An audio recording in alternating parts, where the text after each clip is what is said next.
The goal of Krishna consciousness is to be a particle of dust at the feet of the previous acharyas.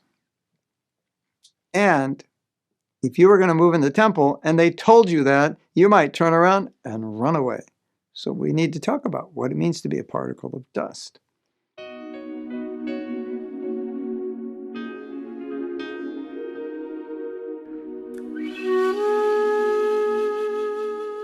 The last words of Srila Bhaktisiddhanta was that our desire is to be a particle of dust at the feet of Rupa and Sanatan. And one time, Prabhupada was asked, what does this mean, the dust of the lotus feet? I want to get the dust, I want to touch I want to bathe in the dust. And Prabhupada said, the dust of the lotus feet is the instruction. I want to be this humble servitor of the instruction of my guru. Obviously, a particle of dust is pretty humble.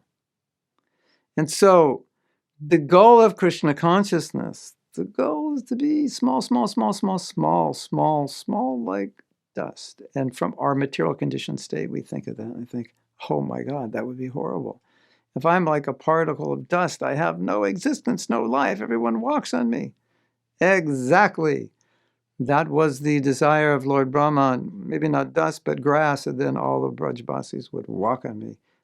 So now we have to get our head around this idea that the goal is to be walked on by the devotees. The goal is to be insignificant, nobody, nothing. That is the aspiration of the great devotees that were in this world. I want to be number one, and I want to get more likes, and I want to, be more successful, get promotions, and I want to do this and get applauded for it. Krishna consciousness has nothing to do with that. If you have come to ISKCON to be applauded, you are in the wrong movement. If you've come to spiritual life to be applauded, that's not what it's about. It's about becoming a particle of dust. And then it's about us learning how to be happy becoming a particle of dust, or just the thought, the concept, the goal to be a particle of dust. It has to look pretty to us. It has to look like, wow, that's what I want. I want to be a particle of dust. So I think we have a long way to go, but it begins with the conception that this is what we're striving for. And trying to get our head around this concept of humility, how it's the ultimate, how when we become that particle of dust, then we become close to Krishna. The more humble, the more distant, the more servant we are, the more insignificant we are, the closer we are to Krishna, the more proud we are, the more we try to get close by being number one and pushing ourselves up, the more distant we are. So, the goal, as Srila Bhaktisiddhanta Saraswati Thakur has told us, the goal is to become particle of dust, humble servant, menial servant. Now, I'm going to say something to scare you, but really, the goal is to become a slave. I thought slavery was abolished. It's not politically correct.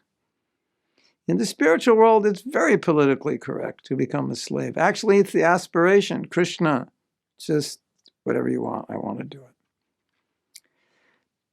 Slavery is actually a synonym for love because you've probably heard many songs about becoming a slave of love, and that's the truth. We become a slave of love because of the attraction.